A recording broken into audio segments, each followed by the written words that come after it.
karena di sana material science itu, jurusan yang berdiri sendiri gitu. Nah, ini ilustrasinya, bidang ilmu material itu, jadi dia itu banyak bersinggungan dengan bidang-bidang lain. Kalau di Indonesia biasanya material science itu jadi salah satu konsentrasi di jurusan fisika gitu. Tapi di beberapa negara itu banyak menjadi jurusan yang berdiri sendiri.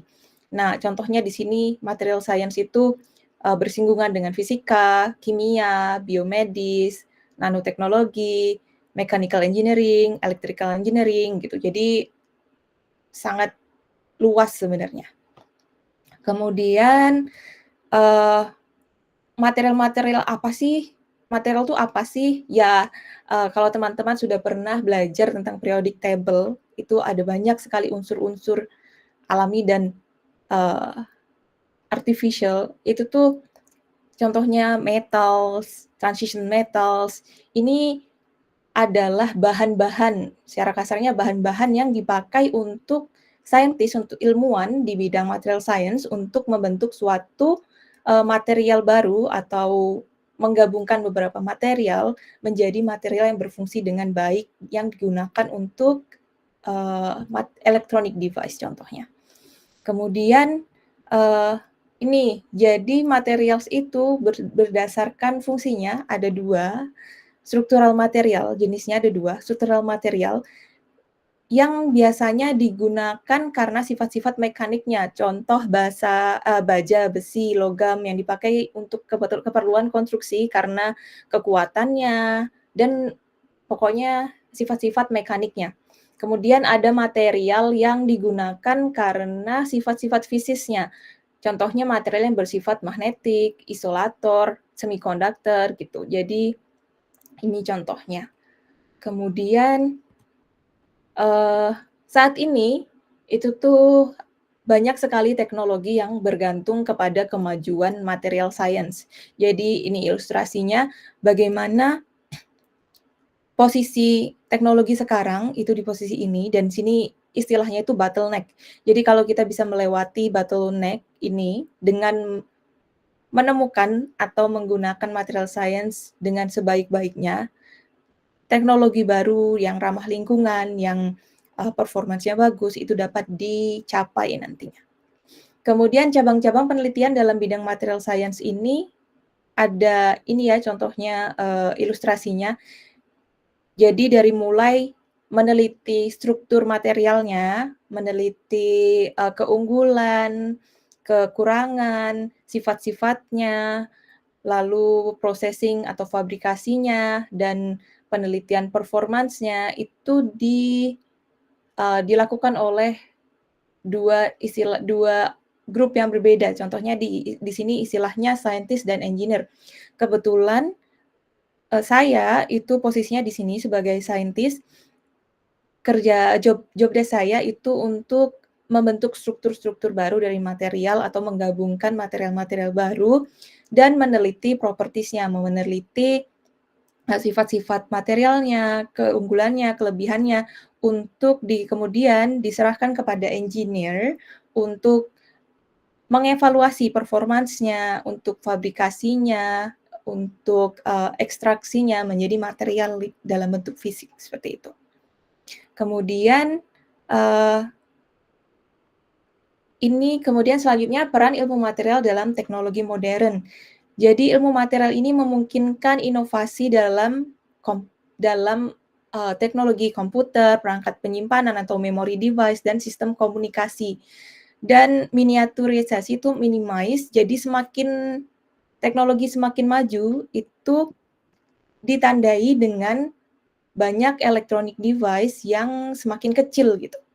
Dan kemajuan material ini juga berperan dalam efisiensi energi dan keberlanjutan. Jadi contohnya ini grafin, adakah yang sudah pernah dengar tentang grafin? Grafin itu material 2 dimensi yang sangat-sangat potensial ya, yang beberapa tahun lalu penemunya itu mendapatkan Nobel karena material ini material yang sangat bagus dari sisi konduktansi, dari sisi kekuatan. Contohnya grafin ini lebih kuat daripada diamond gitu, daripada berlian yang jadi material yang paling kuat di dunia sebelumnya gitu. Nah, sebenarnya bidang spesifik saya itu bidang penelitian di material 2 dimensi. Jadi grafin dan teman-temannya ini itu salah satu fokus penelitian saya. Kemudian tentang peran ilmu material tadi, itu mari kita lihat dari sejarah perkembangan perangkat elektronik gitu.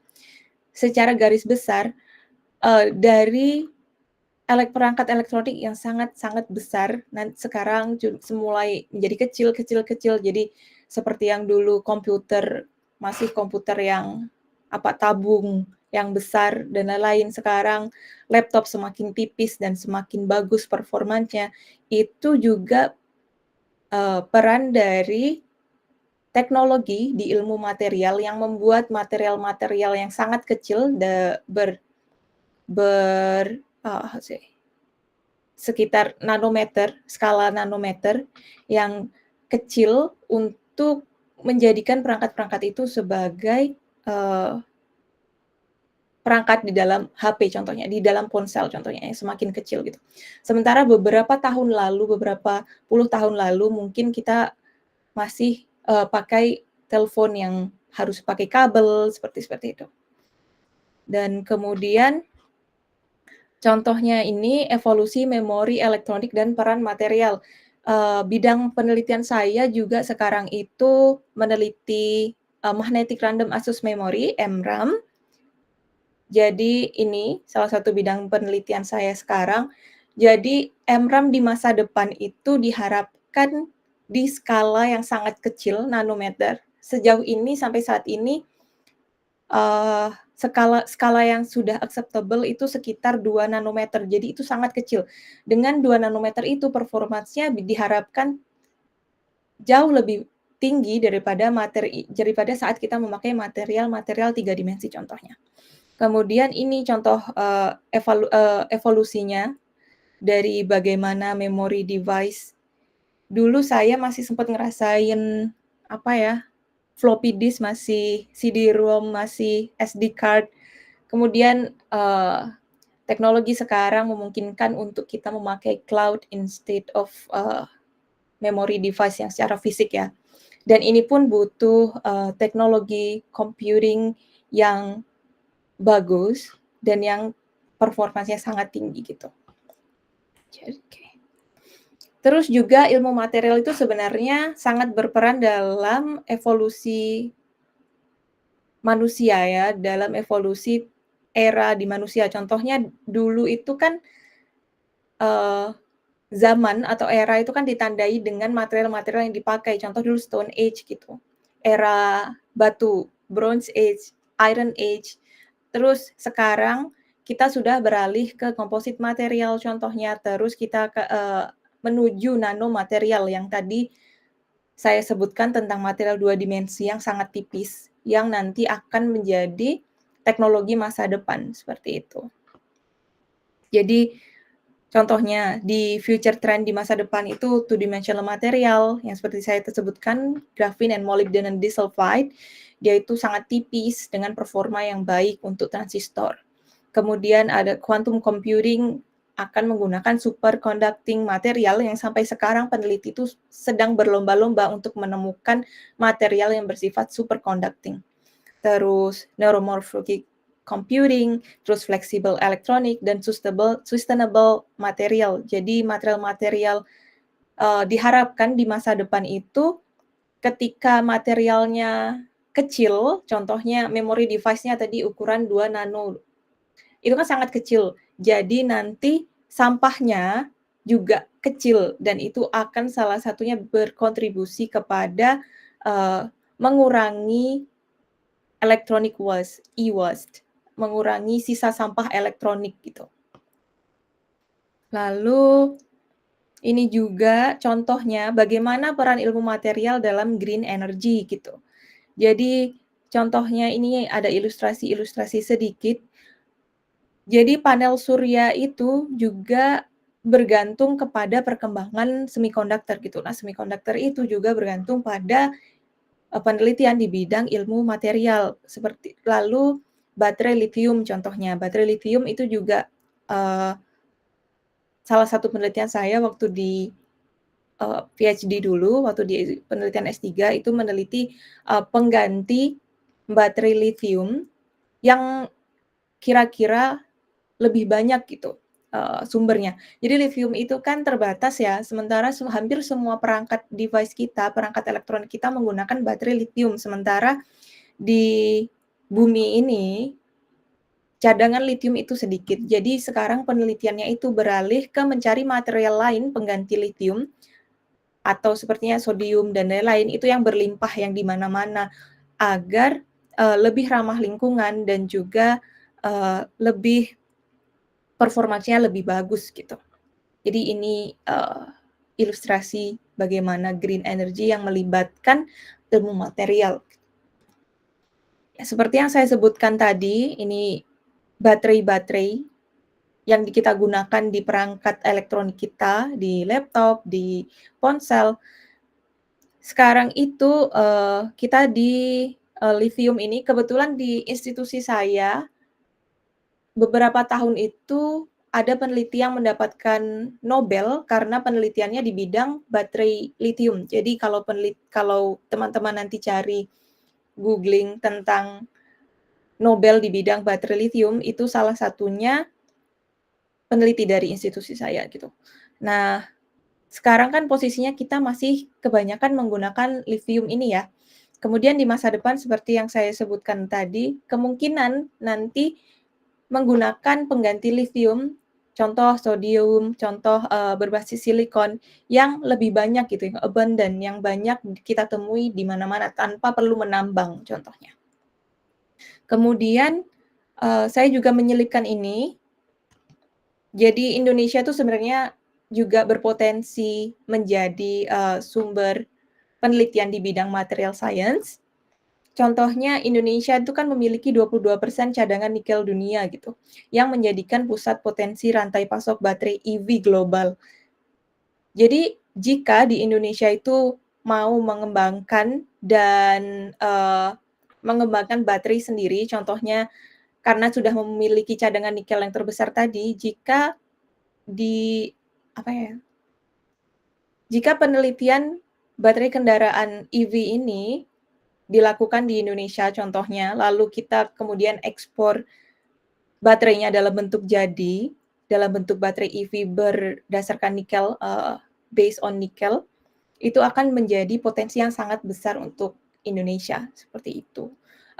Selain itu, nikel itu juga berpotensi untuk dipakai di semikonduktor gitu.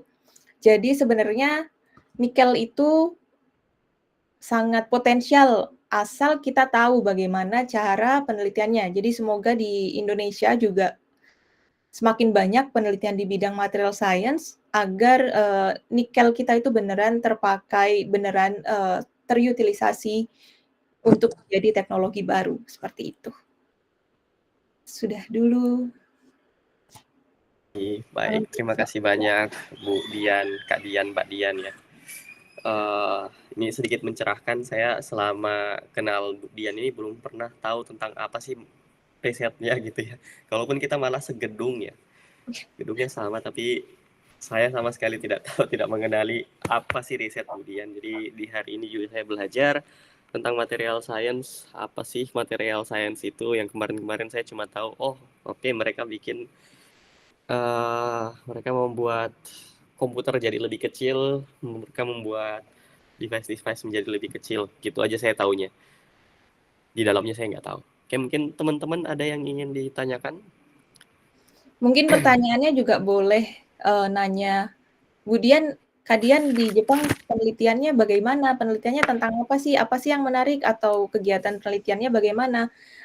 Karena saya nggak bisa taruh di PPT, karena itu tentang apa ya, rahasia institusi, tapi saya bisa ngomong gitu, nggak ditaruh di PPT, tapi saya bisa ngomong tentang penelitian yang sudah saya lakukan gitu-gitu. Jadi bisa aja teman-teman nanya begitu ya.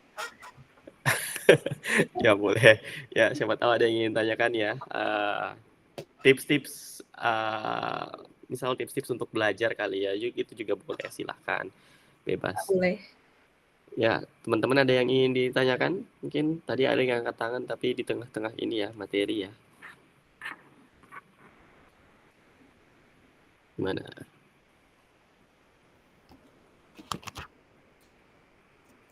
Oke, silahkan Mas Haposan. Halo Ibu Dian, selamat Halo, pagi. selamat pagi. Mohon maaf Ibu, kameranya nggak bisa dibuka ini. Ya, nggak apa. Ibu, sebelumnya perkenalkan nama saya Haposan Siregar. Saya dari kelas IF06. Jadi pertanyaan saya Bu ada dua sebenarnya.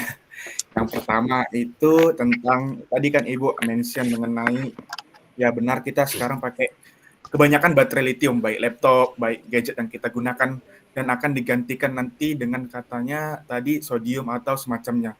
Yang pertama, apakah itu nanti akan mempengaruhi secara kualitas atau performanya Ibu?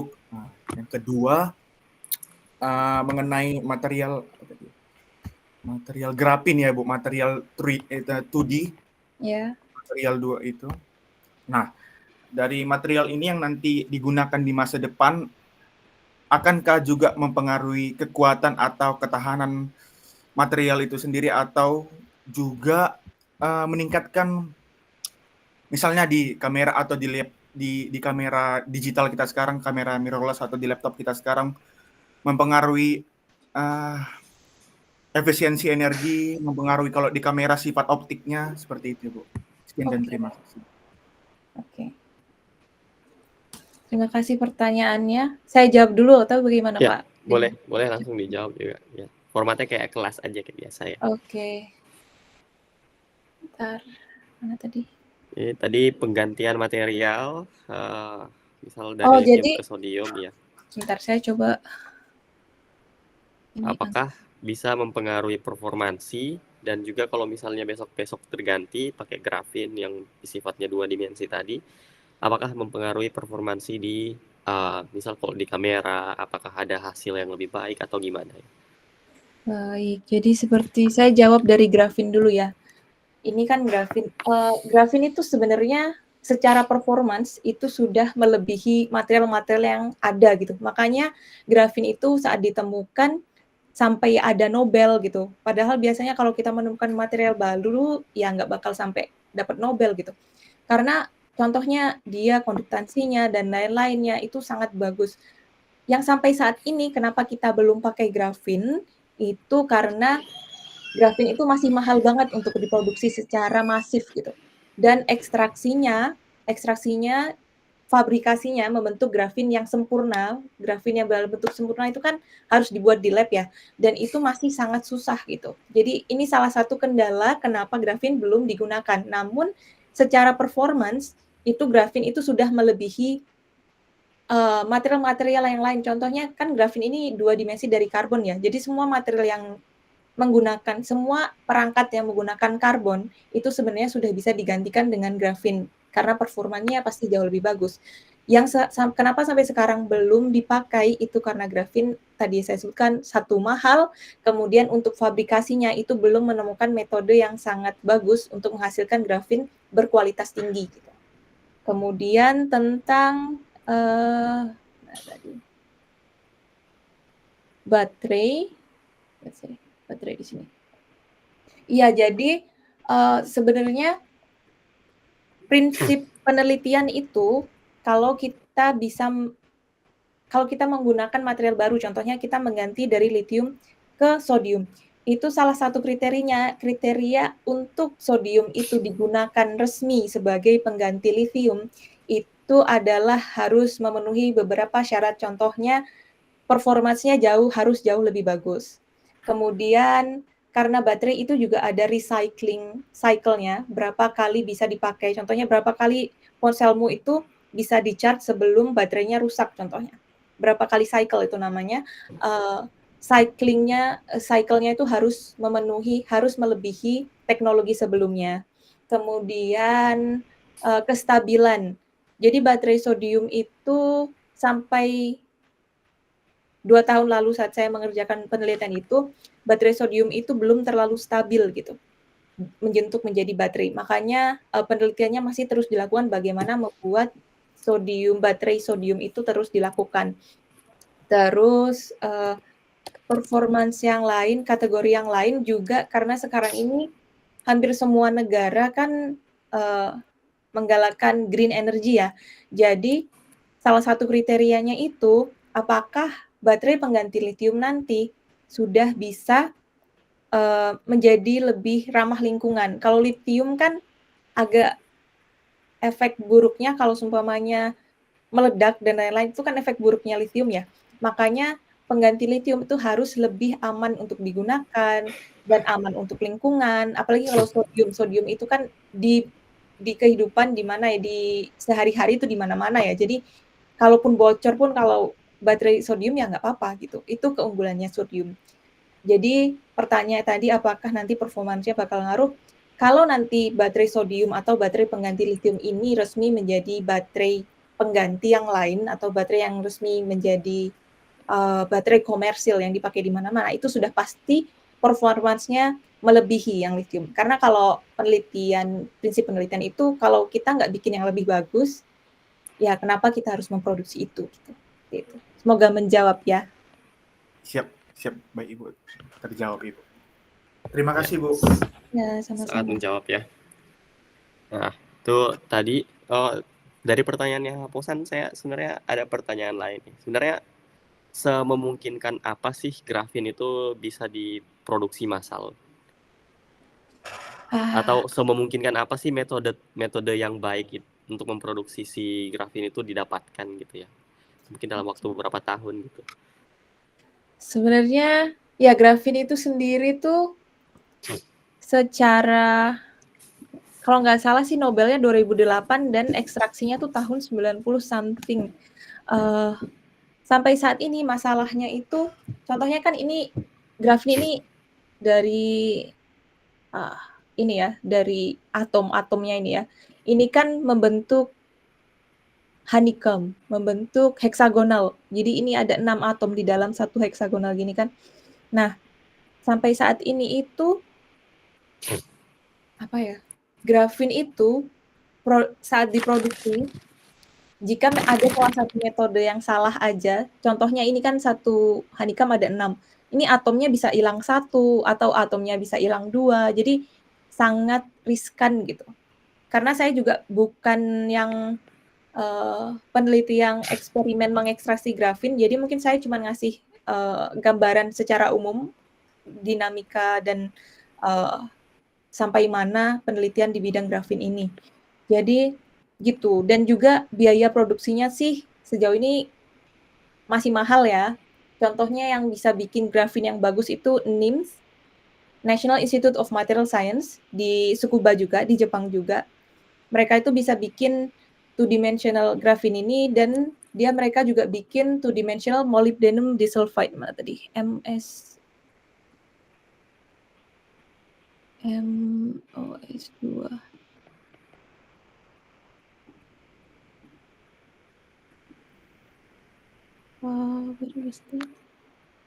S2 tadi.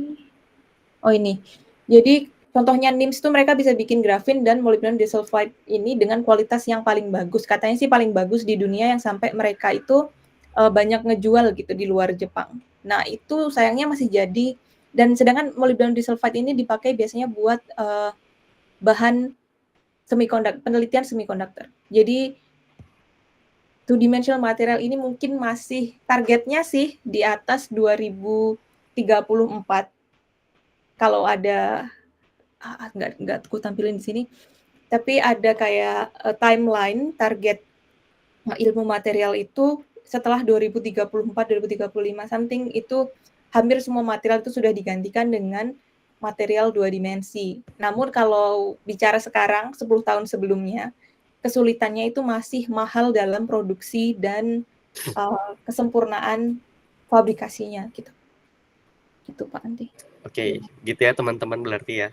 Kalau misalnya besok-besok pengen meneliti tentang material science dan pengen terjun ke material science, berarti masih banyak ini ya, potensi ya untuk bisa mengembangkan sampai mungkin tahun 2034 pun masih mungkin seterusnya juga masih akan terpakai ya, Ya, apa, benar-benar sangat sustain ya,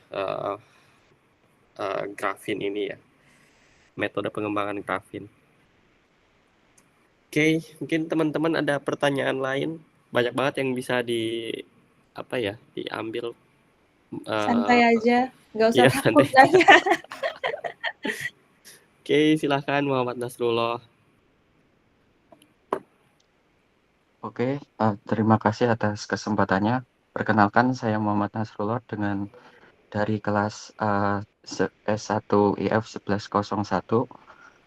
Di sini saya mau bertanya tentang masalah baterai ya. Tadi Bu Dian sudah menyebutkan tentang baterai, di mana saya membuka berita terbaru dari CNBC Internasional.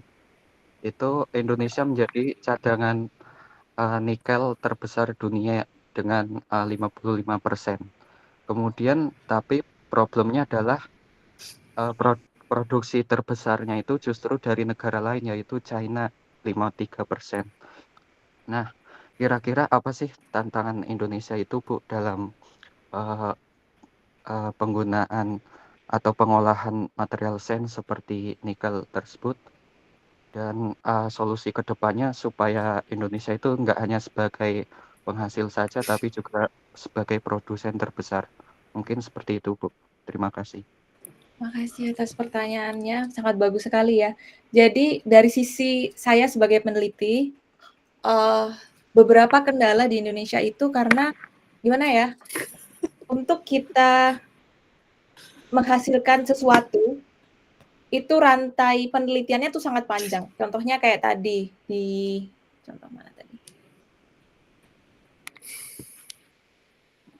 Nih. Rantai penelitiannya tuh panjang gitu. Contohnya dari harus meneliti dari dasarnya. Jadi walaupun kita punya nikel nih, kita nikelnya abundant, nikelnya di mana-mana banyak banget. Karena kita pun harus meneliti nikel, sifat-sifat nikel itu secara khusus gitu. Kemudian kita meneliti, kemudian penelitian selanjutnya dari struktur, itu penelitian kelemahan dan kelebihannya nikel, jadi properties. Kemudian mulai dari processing, yang gimana kan nikel yang dalam bentuk yang ditambang, itu kan beda dengan nikel yang nanti udah dipakai untuk baterai contohnya. Itu kan harus melalui proses dulu kan. Nah, itu di dalam processing ini, bagaimana proses yang baik dan menghasilkan nikel yang baik yang nanti dipakai untuk baterai. Kemudian evaluasi performance. Dan ini nih bukan kerja satu orang aja, ini kerja dari banyak pihak. Dari peneliti fundamental, peneliti basic, peneliti kalau di sini yang dimaksud saintis itu contohnya saya. Kemudian dilanjutkan oleh engineer, jadi peneliti yang lebih fokus ke evaluasi performance, lalu fabrikasi, kemudian harus dilanjutkan oleh pihak lain. Kalau di Jepang biasanya ada pihak industri, jadi kalau saya di institusi saya itu saya bekerja sama dengan Sony dan Toshiba. Jadi saling bekerja sama gitu dari industri dan peneliti. Peneliti kan dari pemerintah ya. Dan sejauh ini yang saya tahu di Indonesia itu karena saya kadang-kadang juga ngelihat cari peneliti yang sebidang sama saya, itu peneliti di bidang baterai itu kurang banyak gitu. Untuk menghasilkan teknologi baterai sebagai produk kita tuh butuh peneliti yang banyak banget karena harus nge-cover yang tadi penelitian struktur, penelitian properti sampai dengan penelitian yang menghasilkan barang itu gitu dan menghasilkan prototipe itu. Kemudian 2, tentu kita butuh duit. Sementara untuk mendapatkan hasil yang produk itu kan jalannya panjang banget seperti yang saya ceritakan. Dana penelitiannya harus banyak banget. Dan mungkin itu salah satu kekurangannya karena sampai saat ini pun lembaga penelitian di Indonesia kan dipusatkan di satu kan, di BRIN itu kan. Sedangkan dana di BRIN itu dibagi, dana di BRIN yang nggak banyak itu tuh dibagi untuk banyak sekali bidang penelitian. Jadi itu kesulitannya salah satunya karena dananya kekurangan. Kemudian yang ketiga mungkin kurang fokus dan menganggap apa ya, Karena kalau kita jual nikelnya doang, nikel habis itu keluar dari smelter terus dijual, itu kan prosesnya simpel dan kita langsung dapat uang ya. Sementara kalau kita mau menjual sebagai baterai, nikel sebagai baterai, mungkin kita butuh beberapa tahun untuk menghasilkan produk pertama gitu. Dan selama beberapa tahun itu kan nggak dapat uang tuh, karena kita harus investasi dulu di bidang penelitiannya, di fasilitas penelitiannya, di gedung penelitiannya, dan di infrastruktur penelitiannya. Jadi mungkin itu mungkin bukan jadi prioritas negara saat ini, karena sebelumnya saya juga cari di proyek I forgot, riset strategis nasional, jadi riset-riset yang dijadikan prioritas oleh pemerintah Indonesia, itu nikel EV nggak masuk di dalamnya. Jadi mungkin itu kalau dari pendapat saya kendalanya sepertinya di situ ya. Kembali ke politik ya. Ya, kembali ke kebijakan dulu. Karena Kebijakan. kita kayak peneliti, saya yakin dah banyak banget peneliti Indonesia yang sebenarnya mau gitu pulang di Indonesia asal jelas gitu. Oh, kita mau bikin baterai EV nih, kita mau bikin pabrik EV. Jadi ayo peneliti Indonesia yang ngerjain baterai, kita fokus ini dan kita target negaranya ini. Sementara sekarang nggak ada gitu target untuk Indonesia sebagai penghasil EV. Jadi sampai sekarang pun kita cuma ngekspor nikel dalam bentuk yang nanti diproses oleh negara lain. Sayangnya gitu. Itu ya. Oke Bu, terima kasih. Sama-sama. Ya, seperti itu ya. Berarti sebenarnya kesempatannya besar sekali ya kalau misalnya di Indonesia kita mau kembangkan. Masalahnya tapi di industri juga ya kali ya, Pak Dian ya.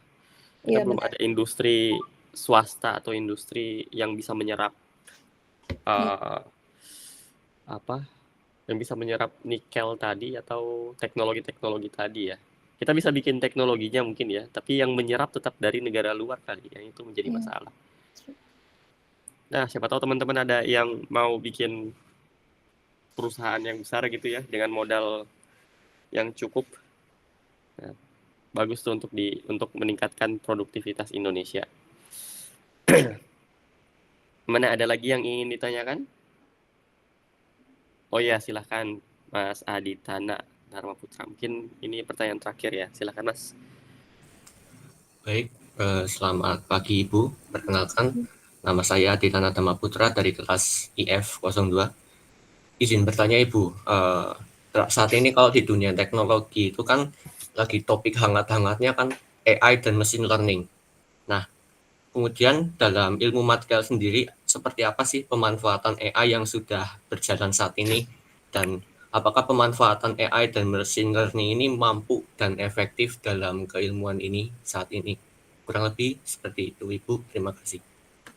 Baik, terima kasih.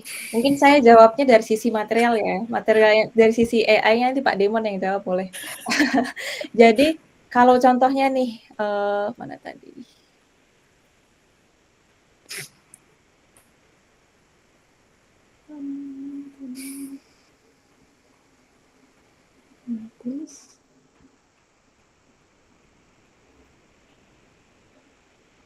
Nah, contohnya ini. Jadi di masa depan komputer kan demannya karena AI, karena machine learning, karena IoT, Internet of Things, itu kan butuh kapasitas komputer dan performance yang sangat tinggi kan. Butuh komputer yang sangat cepat, memorinya besar, butuh processing yang sangat bagus. Nah, mungkin relasinya nggak langsung ke bagaimana material dengan AI itu, namun contohnya bidang penelitian saya kan MRAM nih. MRAM nanti itu sebagai pengganti RAM yang sekarang. RAM sekarang itu nanti digantikan oleh MRAM. MRAM itu semoga aja ya, ini masih risetnya. MRAM itu Magnetic Random Access Memory. Jadi random access memory-nya itu berbasis magnetik dan itu akan sangat cepat, sangat salah satu keunggulannya cepat dan dianya sangat kecil, jadi ukurannya nanometer. Jadi yang sampai sekarang prototipe yang sudah jadi itu sekitar 2 nanometer. Jadi itu sangat kecil. Jadi nanti diharapkan dengan 2 nanometer itu contohnya, 2 nanometer menghasilkan performance 100%. Kemudian ditambah 2 nanometer lagi, performance-nya nambah jadi 200%. Tambah 2 nanometer lagi, kapasitasnya nambah jadi 300%. Nah, saat digabungkan nanti menjadi satu komputer contohnya, yang kita nanti kita pakai untuk processing, bikin AI, untuk processing the machine learning, itu bakal sangat cepat gitu. Jauh lebih cepat daripada teknologi yang sekarang. Itu kontribusi material science kalau untuk processing material gitu. Juga kalau tentang semiconductor. Jadi semiconductor itu salah satu bidang yang sangat emerging ya, sekarang sangat hot, jadi hot topic gitu. Banyak sekali negara-negara yang investasi besar-besaran untuk penelitian di bidang semiconductor, karena nanti di masa depan hampir semua hal itu menggunakan semiconductor itu. Contohnya juga salah satunya di dalam komputer gitu. Dan itu nanti akan sangat mempengaruhi kinerja komputer itu sendiri, kinerja komputer atau workshop atau mesin. Dan itu akan membantu perkembangan, membantu catch up sama demand-nya AI dan machine learning dan teknologi-teknologi internet seperti itu. Iya, itu. Tapi kalau misalnya use case ada nggak yang di dalam material science ini menggunakan AI gitu untuk mempercepat produksi mungkin atau mempercepat Ya, pencarian metode gitu ya? sangat bagus Pak Adi pertanyaannya, karena itu juga sebenarnya dilakukan di lab saya. Jadi contohnya ini nih,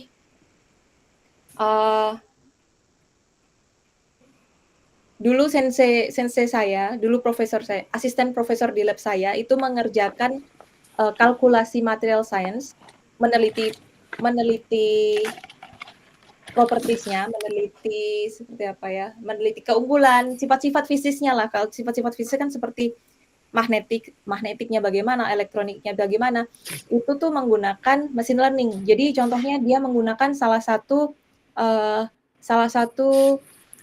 ada 2 material yang golongannya sama gitu contohnya. Kemudian dia menggunakan material ini yang udah ada datanya. Jadi dia ngambil data ini dari banyak penelitian, kemudian data ini dikumpulkan sebagai trainingnya buat machine learning-nya dia, itu untuk memprediksi sifat-sifat material lain gitu.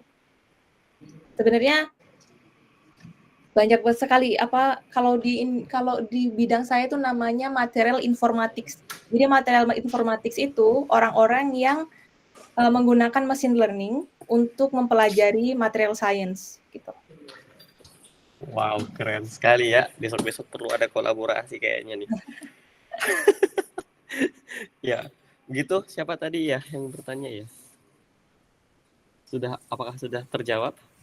Oke, sudah terjawab. Terima kasih. Ya, terima kasih Mas Adi Tana ya. Mungkin itu. Tapi kalau dilihat-lihat ya, ini kan judulnya topiknya tentang quantum computing ya. Kemarin-kemarin saya baca berita ada quantum computing yang diluncurkan sama Cina dan katanya jauh lebih cepat daripada yang dipunya sama Google. Ini hoax atau beneran ini? Soalnya kalau Cina tuh memang mereka suka surprise gitu kan ya. Jadi Jepang sendiri kan udah ketinggalan jauh nih sama Cina. Maksudnya produksi inovasi dan risetnya tuh udah ketinggalan jauh. Kayak seperti yang kemarin DeepSeek pun kan semua orang kaget kan dengan itu. Karena ya Cina tuh salah satu negara yang boleh dicontoh lah dalam inovasinya. Jadi mereka nggak segan untuk berinvestasi banyak sekali untuk penelitian. Mungkin kalau pernah baca sekitar tahun 90-an atau sebelumnya, mereka tuh mengundang semua peneliti mereka yang dikerja di luar negeri untuk balik ke negara mereka dengan difasilitasi, dikasih fasilitas yang baik dan lain-lain untuk membantu mengembangkan negaranya. Nah, mungkin sekarang itu sudah jadi buah hasil dari program mereka beberapa tahun lalu. Memang untuk penelitian, apalagi material science, kita tuh nggak bisa penelitian sekarang besok udah dapat untung, itu nggak bisa. Ya harus puluhan tahun gitu, dan selama itu harus sabar. Namun kalau sudah panen ya jadinya contohnya kayak Cina gitu. Jadi kalau udah mendapatkan hasil, nanti ya tinggal melanjutkan aja. Yang sulit memang memulai dan investasi besar-besaran karena mungkin 5 tahun pertama itu isinya cuma bakar uang aja gitu. Keren sekali ya, keren sekali Cina ya. Itu kalau Cina ngambil semua masyarakat Cina di Amerika kayak habis tuh Amerika tuh ya. Iya, betul. Ya bisa jadi juga Indonesia kayak gitu ya. Iya. Patut dicontoh. Gitu ya teman-teman untuk materi hari ini. Terima kasih banyak Bu Dian, kita diskusi dan Q&A-nya lumayan panjang dan sangat fruitful, sangat banyak yang bisa diambil, dicerna. Mungkin besok-besok saya bisa meminta kolaborasi sama Bu Dian ya. Kebetulan di kampus kita juga lumayan banyak peneliti-peneliti AI. Anak mahasiswa yang tertarik di AI mungkin besok-besok bisa masuk ke area material informatics yang tadi ya. Biar sama-sama menguntungkan. Ya, begitu saja mungkin dari materi hari ini. Pak Raffi gimana? Apakah ada lagi prosedur yang lain? Sudah Bapak, seru banget ya materi tadi dibawakan oleh Bu Dian. Semoga menginspirasi ini 120-an mahasiswa yang salah satunya Banyak mungkin ya. bisa ya jadi researcher ya, jadi material research tadi seperti Bu Dian ya, mungkin ada yang terinspirasi untuk membuat material baru disampaikan oleh Bu Dian. Terima kasih banyak Bu Dian atas materi yang disampaikan. Ya. Pak Terima kasih juga, Bu Dian, terima saya kasih kembalikan banyak ke Mbak. Pak Raffi. Ya. Terima kasih Pak Raffi Baik, dan seperti Pak itu. Dem. Sampai kemudian, ya. Baik, seperti itu teman-teman ya. Materi untuk pekan kelima hari ini sangat menginspirasi dan juga semoga bermanfaat bagi kita semua. Untuk pekan depan, informasinya akan saya full up di grup. Mungkin itu saja pertemuan pada pagi hari ini. Saya cukupkan, sekian. Kita tutup ya. Wassalamualaikum warahmatullahi wabarakatuh. Waalaikumsalam Waalaikumsalam warahmatullahi wabarakatuh. Terima kasih Bu Dian.